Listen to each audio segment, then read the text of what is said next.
Hello everyone, welcome back to our channel stock explorer. I hope आप सब लोग बिल्कुल बढ़िया होंगे। और आज आप सभी का स्वागत है इस मार्केट एनालिसिस की वीडियो में, जहां हम करने वाले हैं निफ्टी बैंक निफ्टी का वीकली मार्केट एनालिसिस। अभी हम क्यों कर रहे हैं? क्योंकि निफ्टी ने फ्रेश ऑल टाइम हाई लगाया है लास्ट वीक। जैसा हमने प्रीवियस वीक में संडे को डिस्कस किया था कि मार्केट 26,000 की तरफ जा सकता है, कुछ अच्छी खबरें मार्केट के लिए आ रही हैं। उसका रिफ्लेक्शन अभी तक हमने जो लास्ट वीक प्लान किया था, वो हमें जो प्रीवियस संडे को हमने डाला था, उसके हिसाब से हमें लास्ट वीक वो मोमेंटम निफ्टी में देखने मिला।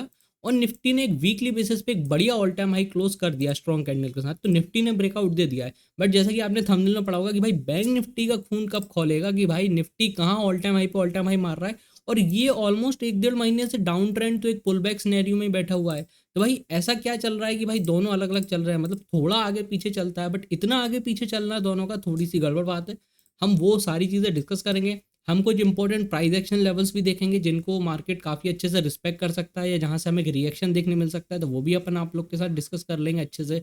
और साथ ही साथ गाइस, कल मैं रात को थोड़ा और केमिकल सेक्टर एनालाइज कर रहा था, तो वहां पे मुझे एक और तगड़ा केमिकल सेक्टर फॉर्म होता हुआ दिख गया, एक स्टॉक और। तो मतलब अब ये पूरा सेक्टर ही फॉर्म हो रहा है। क्योंकि अगर अपन ने कल की वीडियो की बात करें, तो गाइस जितने लोगों ने नहीं देखी है, ये कल मैंने वीडियो डाली थी, breakout stock for this month. ये कुछ ऐसे सेक्टर है जिन पे, या स्टॉक हैं जिन पे मुझे लगता है कि आप इस मंथ इनको अपनी वॉच लिस्ट में ऐड करके ट्रैक कर सकते हो। यहाँ पे अपन ने इन स्टॉक को एनालाइज किया, और जिसमें से काफ़ी सारे 2-3 सेक्टर जो केमिकल सेक्टर के हैं। तो अब मुझे एक और केमिकल सेक्टर फिर से देखने मिल गया है, तो वो भी मैं आपके साथ उसका टेक्निकल एनालिसिस शेयर कर दूंगा। वीडियो अच्छी लगेगा इस तो लाइक कर देना, कमेंट कर देना। आपके भी कोई अगर स्टॉक्स है जिनको आप ट्रैक कर रहे हो, या जो आपको लगता है कि अच्छा मूव दे सकते हैं। और साथ ही साथ गाइस, नए लोग जो हैं वो सब्सक्राइब कर लो, क्योंकि बहुत तगड़ा कंटेंट आता रहा है और भी अच्छा क्वालिटी कंटेंट आने वाला है। बिल्कुल सिंपल तरीके से आपको यहाँ हर चीज़ बताई जाएगी, और मैक्सिमम आपको एजुकेशनल पर्पज़ के लिए आपको यहाँ पे अच्छी चीज़ें मिलती रहेंगी। तो अपन वीडियो स्टार्ट करते हैं। चलो गाइज, अपन समझते हैं निफ्टी को। तो गाइज निफ्टी का वीकली एनालिसिस समझो। तो जो हमने डिस्कस किया था प्रीवियस वीक की, भाई मार्केट एक क्लोज मोमेंटम में आ गया, यहाँ पे स्लोली पुल बैक लेके। अब यहाँ पे इसको बहुत जल्दी 26,000 की तरफ ब्रेकआउट दे देना चाहिए, या अल्टीमेटली 25,000 का ब्रेकआउट दे दिया तो मतलब हमें अगली रैली के लिए तैयार है। तो वो यहाँ पे वीकली हमें होता हुआ दिख रहा है। मार्केट ने यहाँ पे ब्रेकआउट देने के बाद एक अच्छा पुल बैक कह लो आप, कोई भी न्यूज़ कह लो या कुछ भी वजह से कह लो। मेरे ख्याल से ये न्यूज़, वो जो जापान का जो मार्केट एकदम से 10% 20% डाउन करेक्ट हो गया था उनका, उन इंटरेस्ट रेट हाइक की वजह से। तो वहाँ पे एक ग्लोबल सिनेरियो थोड़ा सा हिल गया था, बट अब we are back to strong territory, और हमने fresh weekly all time high close किया है। तो क्या इसका मतलब, ये जो प्राइस एक्शन जिस तरीके से मैंने बनाया है कि ये रैली अब इस तरीके से होने वाली है, और we are very strongly going to 26,000। मेरे को लगता है कि जिस तरीके से मार्केट में अच्छी न्यूज़ें आ रही हैं, स्पेशली रेट कट की यूएस से, और फिर यूएस करेगा तो इंडिया को भी करना पड़ेगा। तो हमें लगता है कि, स्पेशली मेरे को लगता है कि शायद 26,000 कोई बहुत दूर का टारगेट नहीं है। अब एग्जैक्टली 26 ही हिट करके गिरेगा या क्या होगा वो कहना ज़रूरी, बट हम 26,000 की तरफ बढ़ते हुए दिख सकते हैं आने वाले दिनों में। तो ऐसे में आपको क्या समझने की ज़रूरत है कि भाई निफ्टी तो लगातार आप देखो वीकली यहाँ पे इसने ऑल टाइम हाई पे क्लोज किया स्ट्रांगली। बैंक निफ्टी को अगर आप देखो तो ये बहुत बुरी तरीके से स्ट्रगल कर रहा है, और मेरा भी जैसा थंबनेल में मैंने लिखा कि भाई इसका खून कब खोलेगा, ये कब स्ट्रॉन्ग रैली स्टार्ट करेगा। क्योंकि ज़्यादा ऐसा नहीं चलता कि निफ्टी ऑल टाइम हाई लगाते जा रहा है, 1 2 3 4 दिन की बात आगे या एक आध हफ्ते की बात आगे पीछे समझ में आती है। बट निफ्टी कब से ऑल टाइम हाई लगा रहा है और बैंक निफ्टी कब से डाउन ट्रेंड में है, वो मैं आपको थोड़ा सा और समझाता हूँ, तो आपको भी समझ में आएगा कि देखो, अगर अपन निफ्टी की बात करें, तो यहाँ पे 1 जुलाई की जो ये कैंडल है, ये कैंडल, ये वाली, यहाँ से 1 जुलाई से निफ्टी ने लगातार ब्रेकआउट देना स्टार्ट किया, ऊपर 25,000 हिट किया, पुल बैक लिया, अब 25,000 का ब्रेकआउट भी दे दिया है। तो 1 जुलाई से आप ध्यान देना, तारीख देखना, 1 जुलाई 2024 से ये वीकली कैंडल है क्लोजिंग की। और यहाँ पे मार्केट लगातार निफ्टी ऊपर जा रहा है। अरे ये क्या खोल दिया, हाँ। बैंक निफ्टी की अगर आप बात करोगे तो 1 जुलाई की कैंडल ये है। अगर आप नीचे तारीख देखोगे तो 1 जुलाई की कैंडल ये आएगी। अब आप देखो 1 जुलाई की कैंडल से कहाँ निफ्टी लगातार ऊपर जा रहा है, और वहीं बैंक निफ्टी लगातार नीचे आ रहा था। अभी थोड़ा सा पुल बैक बॉटम पे सपोर्ट बना के मार्केट ने स्टार्ट किया है। तो बहुत ज़्यादा डीसिंग चल रहा है, जो अच्छी बात नहीं है। या तो बैंक निफ्टी में, जो मुझे लगता है कि बैंक निफ्टी की काफ़ी आदत हो गई है पिछले 1.5 2 साल से, कि अंडर परफॉर्म करता है, फिर एक दिन ऐसा आता है हफ्ते में कि बैंक निफ्टी सीधा 1500 पॉइंट अब दिखता है, और पूरा मट्टी पलीत एक दिन में बराबर कर देता है। तो मुझे ऐसा लगता है कि शायद ऐसा कुछ हो सकता है। और ऐसा कब होगा, मुझे लगता है कि जैसे जैसे रेट कट का डिसीजन की तारीख पास आती आएगी, मेरे को लगता है कि उसके आसपास बैंक निफ्टी ज़्यादा अच्छा परफॉर्म करना स्टार्ट कर देगा। क्योंकि रेट कट का सीधा सीधा बहुत सीधा कनेक्शन सीधे सीधे बैंक से होता है इंटरेस्ट रेट से। तो जैसे ही रेट कट होगा शायद मुझे लगता है बैंक निफ्टी एक अच्छा परफॉर्म देना स्टार्ट कर दे। अब इसके आर्ग्यूमेंट्स भी हो सकते हैं कि भाई बैंक क्यों अच्छा परफॉर्म करेंगे, तो अपन इसके लिए एक सेपरेट वीडियो बना देंगे डिस्कशन में, उसके सारे प्रोज एंड कॉन्स डिस्कस कर लेंगे कि रेट कट के लिए बैंकिंग सेक्टर में क्या अच्छा है या क्या बुरा है। तो अभी अपन सिर्फ एनालिसिस कर रहे हैं तो अपन ज़्यादा इस टॉपिक पे नहीं जाते। ज़रूरत लगेगी और आप लोग अगर अच्छा रिस्पॉन्स दिखाओगे इस वीडियो पे तो उस पर भी मैं एक वीडियो बना दूंगा कि रेट कट का क्या इम्पैक्ट पड़ता है मार्केट पे, ताकि फर्दर कभी भी कुछ ऐसी न्यूज़ है, क्योंकि ये तो होता रहता है, ये ऐसा नहीं है कि बस अभी हो गया दो एक बार, और ये अभी आगे और भी रेट कट होंगे, ज़रूरत पड़ने पर इंटरेस्ट रेट बढ़ा भी दिए जाते हैं। तो ये सब क्यों होता है, कैसे इसको मैनेज किया जाता है, कैसे आपको इसको चार्ट को लेकर रिस्पॉन्स करना है, मार्केट कैसे रिएक्ट करते हैं, इस पर भी मैं डेफिनेटली एक वीडियो बना दूंगा। अगर आप लोग का इंटरेस्ट रहता है इस टाइप के टॉपिक पे तो please let me know in the comment box, और लाइक कमेंट करके तो आप वो चीज़ मुझे बता ही सकते हो। तो वापस आते हैं एनालिसिस पे। बैंक निफ्टी को अगर आप देखोगे तो ये अभी भी ऑल टाइम हाई से काफ़ी ज़्यादा दूर है। अरे ये कैसी पेंसिल आ गई धुंधली, हाँ।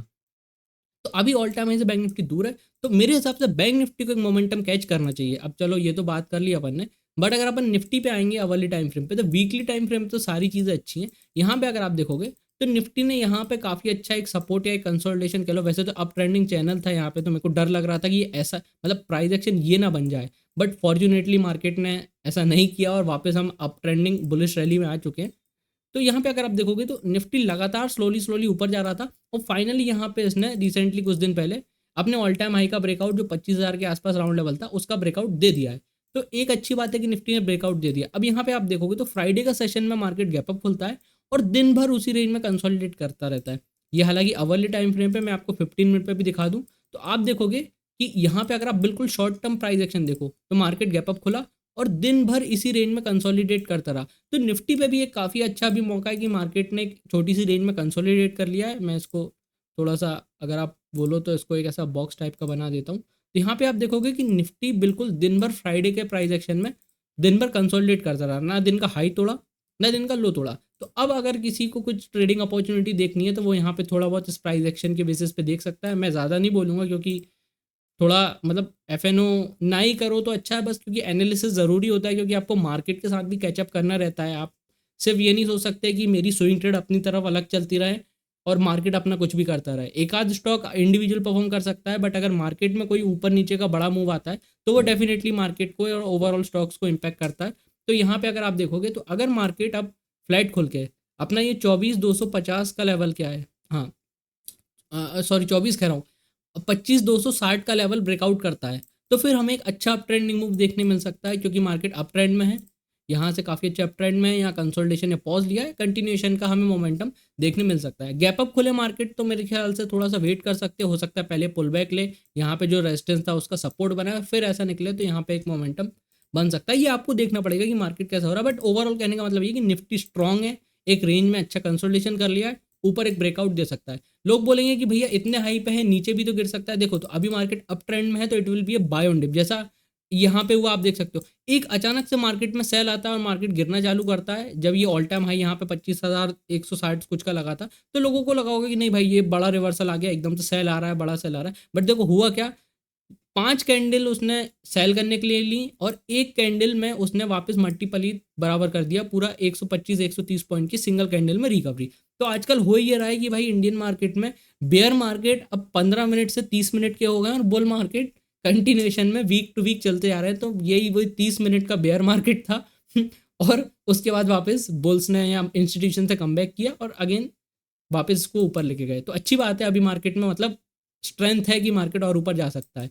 तो नीचे की अगर कोई बात करेगा तो जहाँ पे देखो एक इंपॉर्टेंट सपोर्ट जोन है, वो मैं आपको ड्रॉ करके बताता हूँ, जहाँ से मार्केट मल्टीपल टाइम सपोर्ट ले चुका है। तो 25,000 का जो प्रीवियस रेजिस्टेंस था राउंड लेवल, वो अभी एक अच्छा सपोर्ट का काम यहाँ पे कर चुका है। यहीं पे 200 मूविंग एवरेज है। हो सकता है market due to in any worse scenario हो सकता है इसको आकर टेस्ट कर ले या पुल बैक ले ले फिर यहाँ से रिकवरी स्टार्ट कर दे, तो ये पॉसिबल है। ऐसी चीज़ है, वॉलेटिलिटी ऑल टाइम हाई पे होती रहती है तो केयरफुल है ना। बट अगर ये 25,000 का लेवल मार्केट और ये यहाँ पे देखो 200 मूविंग एवरेज भी है, अगर ये तोड़ के नीचे आ जाता है तो फिर मार्केट के लिए एक वरिंग सिनेरियो हो जाएगा कि भाई ऐसा क्या होगा कि मार्केट 25,000 के ऊपर गया, सस्टेन भी करा, फिर इतना स्ट्रॉन्ग लेवल को तोड़ के नीचे आ गया है। तो फिर बट जब ऐसा होगा तो definitely I will come on video and बता दूंगा कि भाई कुछ गड़बड़ लग रही है। बट अभी के लिए सिनेरियो पॉजिटिव ही है मेरे व्यू के हिसाब से। आप भी अपना एनालिसिस करके अपना व्यू, अपना जो भी आपका व्यू हो सकता है आप वो रख सकते हो, कोई दिक्कत की बात नहीं। तो गाइस ये हो गया निफ्टी। बैंक निफ्टी की अगर आप बात करोगे तो ये कुछ प्राइस एक्शन लेवल्स क्योंकि अभी तक काम कर रहे हैं तो मेरे को चेंज करने की जरूरत नहीं करी। बैंक निफ्टी को देखो, बहुत टाइम पहले इलेक्शन के पहले भी यहाँ पे एक इंपॉर्टेंट रेजिस्टेंस था। इलेक्शन के बाद वॉलेटिलिटी हुई, फिर यहाँ पे मार्केट ने रेजिस्टेंस के पर थोड़ा पॉज लिया और एक सॉलिड ब्रेकआउट दिया। बट जब से आई थिंक बजट आया है उसी के आसपास से बैंक निफ्टी बहुत अंडर परफॉर्म कर रहा है। यहाँ पे एक सपोर्ट था जो हम काफ़ी बार डिस्कस कर चुके हैं, 52,000 का राउंड लेवल। इसका ब्रेकडाउन हुआ, रिटेस्ट हुआ और फिर मार्केट यहाँ से थोड़ा सा नीचे आया, वापस 50,000 के आसपास जो प्रीवियस रेजिस्टेंस था वहाँ पे सपोर्ट बनाया और यहाँ से market bank Nifty slow and study recover कर रहा है। बट जिस तरीके से निफ्टी ऑल टाइम हाई मार रहा है ये उस तरीके का मोमेंटम नहीं दे रहा है, तो मतलब banking sector clear cut under perform कर रहा है। अब हमें देखने की बात यह है कि जो बैंक निफ्टी में हम मोमेंटम की बात कर रहे थे वो कहाँ आएगा। तो मेरे हिसाब से अगर आप समझो तो यहाँ पे जो 52,000 का सपोर्ट जोन था, यहाँ पे एक साइकोलॉजिकल बड़ा राउंड लेवल भी हो गया, इसका ब्रेकआउट और रीटेस्ट हुआ है तो ये इंपॉर्टेंट इसने रेजिस्टेंस का काम किया। अब मार्केट स्लो एंड स्टडी इसको अप्रोच कर रहा है। तो मेरे हिसाब से हो सकता है कि क्योंकि अगर निफ्टी कंटिन्यू करता है ऑल टाइम हाई मारना या रैली, तो मुझे लगता है बैंक निफ्टी 52,000 तक जा सकता है। फिर यहाँ अगर कंसोलिडेट करके 52,000 का बड़ा ब्रेकआउट दे देना, फिर वो एक दिन आ सकता है कि जो हम बात कर रहे थे ना 1,000-1,200 पॉइंट की बड़ी रैली। क्यों? क्योंकि काफ़ी जो बड़े बड़े इंस्टीट्यूशंस कह लो या बड़े प्लेयर ले लो, उनको ये जो बड़ा राउंड लेवल है ना, काफ़ी लोग इसको शॉर्ट करके आजकल तो रिटेलर्स भी काफ़ी ज़्यादा एफएनओ में इन्वॉल्व होते हैं, तो वो भी ऑप्शन सेलिंग में काफ़ी सारे लोग आ गए हैं। तो काफ़ी सारी पोजीशन 52,000 के लेवल को कॉल शॉर्ट करके बनी हुई होंगी। तो जैसे ही ये निकलेगा ना तो एक बड़ी शॉर्ट कवरिंग की रैली हमें देखने मिलेगी and that's when I am thinking कि बैंक निफ्टी 1,000-1,500 पॉइंट की रैली यहाँ पे दे और ऑल टाइम हाई लगा के निफ्टी के साथ कैचअप करे। गाइस ये हो गया निफ्टी बैंक निफ्टी का सिंपल एनालिसिस। आई होप आपको एनालिसिस अच्छा लगा हो, बट अभी वीडियो छोड़ के मत जाना क्योंकि स्विंग ट्रेडिंग का स्टॉक बाकी है गाइस। तो गाइज अब अपन आ गए हैं HSCL का स्टॉक है ये, मैं यहाँ पे नाम लिख देता हूँ, कुछ लोगों को सिंबल देखने में इजी हो जाता है, वो कमेंट सेक्शन में पूछते हैं कि भाई कौन सा स्टॉक था, तो भाई ये यहाँ पे मैं लिख देता हूँ, आप ये सिंबल डालोगे तो ये यहाँ पे आ जाएगा। अब इसको देखो तो कुछ लोग की आंखें यही चमक गई होंगी कि वाह भाई हमें एक और पोलन फ्लैग मिल गया, मस्त मज़ा आ गया, स्विंग ट्रेडिंग के लिए सेटअप मिल गया डेली टाइम फ्रेम पे। इतना ही काम अगर करना होता तो भाई स्टॉक एक्सप्लोरर यहाँ क्यों होता। अभी तुम्हें स्टॉक एक्सप्लोरर के चैनल पे आए हो वीडियो देखने तो तुम्हें क्लियर एनालिसिस दिया जाएगा, बाकी लोगों की तरह कि नहीं बस स्टॉक देना था तो दे दिया। अभी और एनालिसिस बाकी है, कहानी सिर्फ इतनी नहीं है, कहानी इसके पीछे भी है जो लोग नहीं बताते क्योंकि उनका काम है कंटेंट डालना, भाई हमारा काम है एजुकेट करना। चाहे इंस्टा ले लो चाहे आप यूट्यूब ले लो, तो बिना रीज़न के ऐसे ही, क्योंकि कल की वीडियो में भी सारे लॉजिक दिए आपको स्टॉक के, इस स्टॉक को भी दूंगा मैं प्रॉपर लॉजिक आपको कि भाई क्यों इस स्टॉक को पिक किया और ऐसा क्या है कि इसको अपन इस लेवल पर ट्रैक करें। रीसेंट प्राइस एक्शन देखो तो भाई यहाँ पे एक अच्छा कंसोलिडेशन था 200 मूविंग एवरेज पे, अच्छी बात है, बेस बना लिया यहाँ। फिर देखो आता है ब्रेकआउट अर्निंग के आसपास यहाँ। अब वॉल्यूम का कंपैरिजन देखो, यहाँ और यहाँ की वॉल्यूम और ब्रेकआउट होने पे वॉल्यूम, मतलब क्लियर कट बात है कि किसी बड़े इंस्टीट्यूशन ने यहाँ पे वॉल्यूम में पंप किया है और ब्रेकआउट करवाया है इस रेजिस्टेंस का। तो एक तो ब्रेकआउट हुआ। अब ब्रेकआउट के बाद जो स्टॉक की सबसे अच्छी कहानी होती है कि वो थोड़े दिन कंसोलिडेट करे और नेक्स्ट मूव के लिए रेडी करे। तो यहाँ पे ब्रेकआउट हुआ, फिर कंसोलिडेशन हुआ, यहाँ एक रेजिस्टेंस बनाया, रेजिस्टेंस का जब थोड़े दिन कंसोलिडेशन हो गया तो फिर एक ब्रेकआउट होता है। ब्रेकआउट होने के बाद अगर आप अब देखोगे तो अगेन ये स्टॉक यहाँ पे काफ़ी classic pole and flag type of pattern यहाँ पे बना रहा है। तो गाइस अपन को एक चीज़ तो क्लियर हुई कि स्टॉक में ब्रेकआउट जेन्युइन हुआ है, यहाँ पे काफ़ी अच्छी बात है, बड़ी वॉल्यूम में किसी ने इन्वेस्ट किया है, अच्छी बात है हमारे लिए।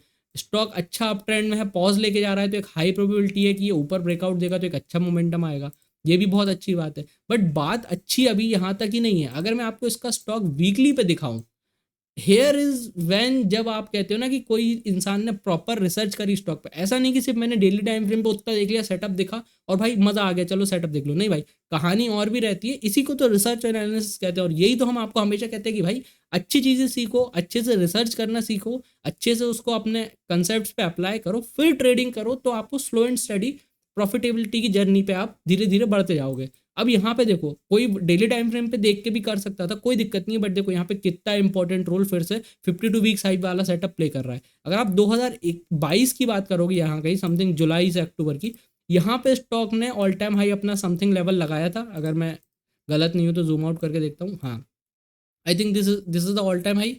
और यहाँ पे अगर आप एक चीज़ कितने अच्छे से देखोगे कि स्टॉक ने यहाँ पे एक रेजिस्टेंस बना लिया था। अब मैं इस रेजिस्टेंस को मार्क कर देता हूँ, तो अगर मैं इस लेवल्स को यहाँ पे मार्क करूँ तो ये समवॉट ये आ गया अपना 700 का राउंड लेवल यहाँ पे।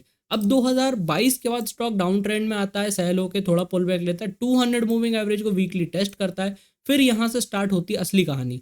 यहाँ से आता है एक अच्छा रिवर्सल और रिकवरी और स्टॉक वापस अपने 2022 के हाई को जाके हिट करता है। ये अपन वीकली पे डिस्कस कर रहे हैं, डेली तो अपन ने देख लिया है।